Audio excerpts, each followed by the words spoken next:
दोस्तों फिर से एक नए वीडियो में आपका स्वागत है।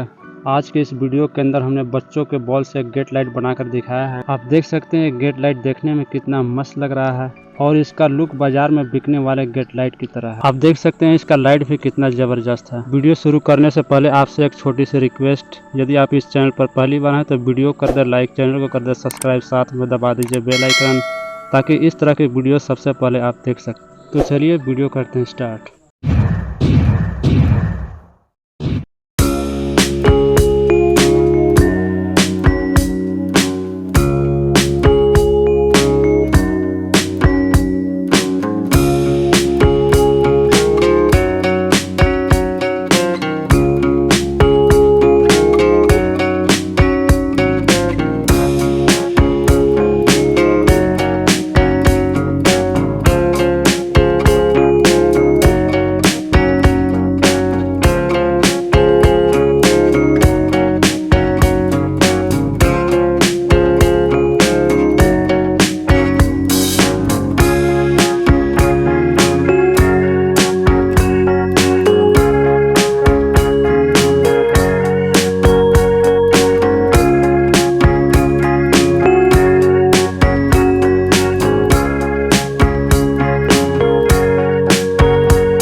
गाइज वीडियो कैसा लगा कमेंट में ज़रूर बताएं। आपके एक कमेंट से हमें वीडियो बनाने में काफ़ी मोटिवेशन मिलता है।